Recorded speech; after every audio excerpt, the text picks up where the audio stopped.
오늘은 경제의 시작이자 끝이라고 할 수 있는 인플레이션에 대해서 한번 알아보자고 합니다. 인플레이션을 이해하기만 한다면 솔직히 경제 공부를 딥하게 할 필요도 없고 우상향에 베팅하고 시간만 기다리면 될 것입니다.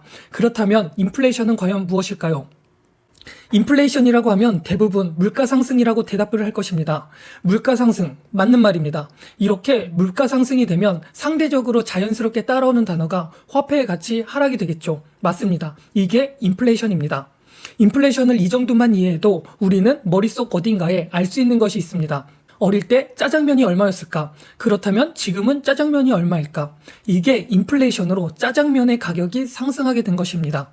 이게 과연 우리나라에서만 일어나는 것일까요? 아닙니다. 대부분 나라에서 인플레이션이 일어나고 있습니다. 일본도 요 근래 인플레이션이 일어났지만 일본을 제외하도록 하겠습니다. 왜? 일본은 디플레이션 내에 빠져 있으니까요.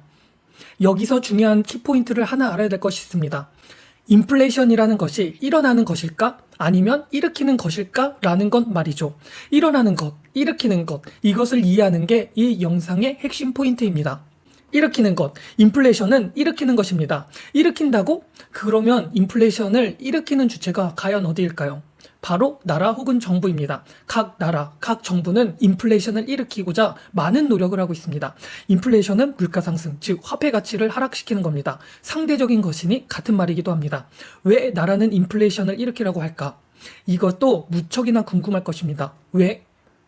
여기서 인플레이션의 선순환을 이해하셔야 합니다. 인플레이션의 선순환을 정부에서 유도하는 것을 원하고 있습니다. 인플레이션이 일어나면 과연 어디가 이득을 볼 것인가? 알아보면 기업들이 이득을 볼 것입니다. 물가를 상승하게 만들면 사람은 앞으로 계속 물가가 오를 것이라는 심리를 가지고 있고 이 심리는 소비를 유발시키게 됩니다. 예를 들어 오늘은 3,000원이던 짜장면이 내일 3,100원이 된다면 사람은 그렇게 생각할 것이에요. 내일 더 비싸니까 오늘 구매하게 된다는 생각 말이죠. 이렇게 사람 심리를 이용하는 것입니다. 경제를 조금이라도 접했거나 관심이 있으면 2%의 인플레이션에 연착시켜야 한다 라는 말을 많이 들어보셨을 겁니다. 이게 바로 여기에 연관성이 있습니다. 사람의 심리라는 것이 그렇습니다. 매년 2%의 물가 상승을 하면 이전부터 지금까지 그래왔기 때문에 자연스럽게 물가가 상승한다고 생각하여 부담감을 갖지 않습니다. 그렇게 물가 상승을 한다는 인식과 부담감이 없는 물가 상승은 소비를 일으키게 됩니다. 그게 소비를 유발시키는 원리로 작용하게 되는 것이죠.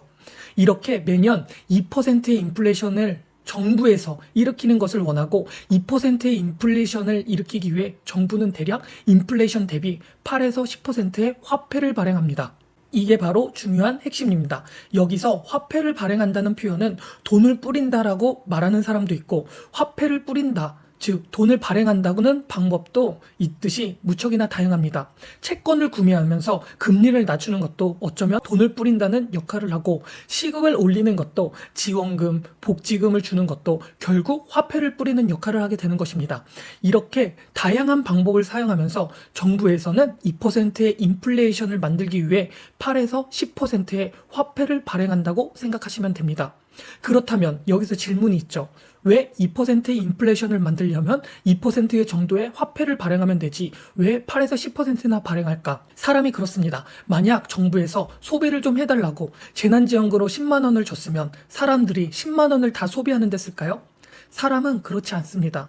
사람은 채집사회를 거쳐 농업사회, 즉 농협혁명이 시작하고 난 다음부터 미래라는 것을 알게 되었고 그렇게 미래를 알게 되니 다음을 준비하게 되었습니다. 그렇게 10만 원을 전부 소비하지 않고 10만 원보다는 덜 쓰게 되는 거죠. 조금이라도 저축을 하기 위해. 왜? 미래가 생겼기 때문에. 사람마다 다르지만 말이죠. 또 사람은 그 저축뿐만 아니라 그 돈을 주식이나 부동산, 비트코인 같은 투자에도 하기도 합니다. 그렇게 2%의 인플레이션을 유지하기 위해 정부는 돈을 8%에서 10%의 정도를 풀 수밖에 없게 돼버렸습니다. 그렇게 화폐 가치는 떨어지고 그 6에서 8%의 돈은 주식시장, 부동산, 비트코인으로 흘러갈 수 없게 이렇게 자산들이 오르는 효과가 나타나게 되는 겁니다.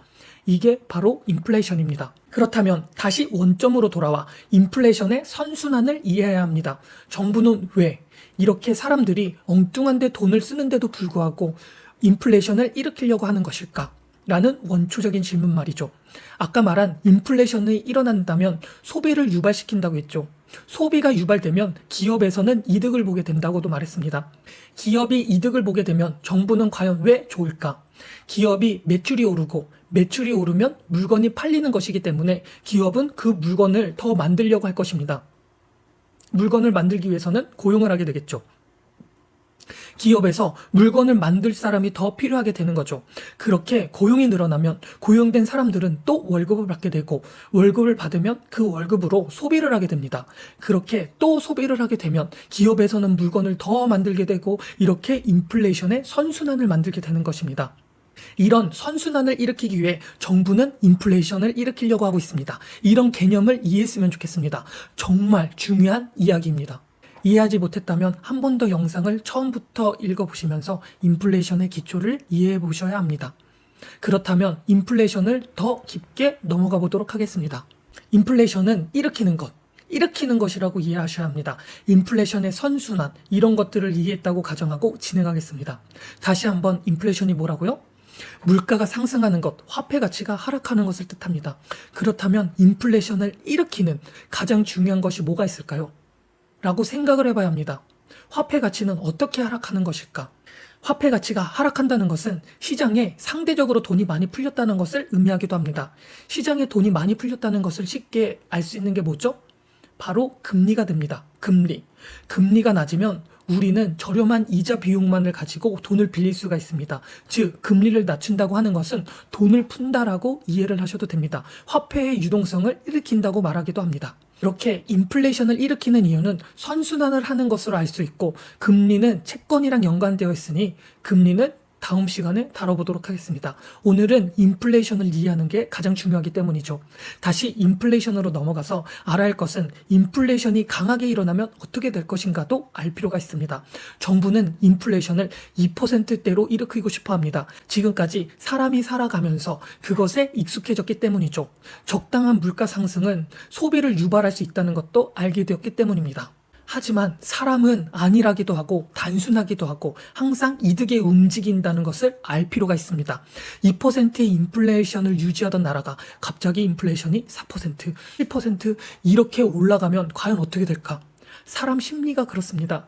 잔잔하게 올라가던 인플레이션이 갑자기 급등하게 되면 위축해버립니다. 3,000원이던 짜장면이 3,100원이 되어야 하는데 갑자기 3,500원으로 팍 올랐다? 그러면 사람 소비가 위축해버리게 됩니다. 인플레이션이 급격하게 올라가는 것이 하이퍼 인플레이션이라고 부르기도 하고, 때에 따라서 스태그플레그레이션이라고 부르기도 합니다. 어떤 경우에 따라 단어의 쓰임은 달라지겠지만 인플레이션이 급격하게 늘어나고 있는 것은 같고, 인플레이션이 지금까지 살아온 환경보다 높게 다가오면 소비가 줄어든다는 것도 알아야 합니다. 인플레이션이 급격하게 올라갔다는 것은 화폐의 가치가 그만큼 더 떨어졌다는 뜻이고, 화폐 가치가 떨어진 만큼 물건 가격, 주식 가격, 부동산, 비트코인 등이 상승했다는 뜻과 같은 말입니다. 상대적으로 이해하면 해지라는 것을 이해할 수도 있고, 인플레이션의 해지 수단이 주식, 부동산, 비트코인 등이 될 수 있다는 것도 알게 됩니다. 정부는 인플레이션을 일으키려고 노력하고 있고, 인플레이션에 방어되는 것이 주식, 부동산, 비트코인이 돼버리니 시간이 흐르면 흐를수록 화폐의 가치는 떨어지게 되어 있고, 주식이나 부동산이나 비트코인의 가격은 상승하게 되는 원리가 과거에서부터 지금까지 이어진 게 경제의 원리입니다. 그렇다면 반대로도 알 필요가 있죠. 그렇게 정부는 왜 인플레이션을 일으키려고 할까?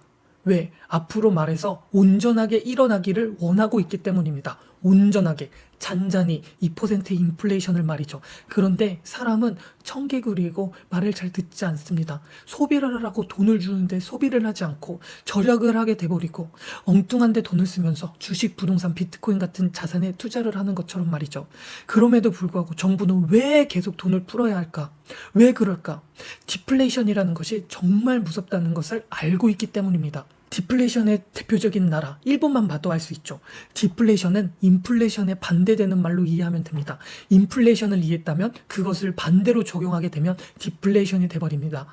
디플레이션은 다음에 다루긴 하겠지만 간단하게 말해서 물가가 하락하는 것을 말합니다. 사람이 계속 물가가 하락하는 환경에서 살게 되면 오늘 구매해야 하는 물건을 버티고 버텨 내일 사게 되는 심리가 적용됩니다. 그렇게 소비는 줄어들게 되고 소비가 줄어들게 되면 기업에서 어떻게 반응하는지는 알겠죠? 그게 디플레이션입니다. 중요한 것도 있어요. GDP라는 것을 알아야 됩니다. GDP는 과연 무엇일까? 국내 총생산을 말합니다. 대부분 나라를 평가하고 비교할 때 경제의 지표로 많이 쓰이는 것이 GDP입니다. 이 GDP는 그 정부의 대통령이나 대통령 산하의 기관들이 성적표처럼 평가를 받는 것이라고 생각하면 이해하기 쉽습니다. GDP가 높다는 것은 나라가 성장하고 잘 살고 있다는 것이고 GDP가 낮아지고 있다는 것은 그렇지 못한다는 뜻하고 똑같습니다. 그러면 GDP가 높게 만들면 GDP 공식을 알아야 하는데 쉽게 말해서 GDP는 소비 플러스 투자 플러스 수출 마이너스 수입입니다. 소비는 우리가 쓰는 소비가 여기에 해당되고 투자는 우리가 주식, 부동산, 비트코인에 투자하는 것이 여기에 해당됩니다.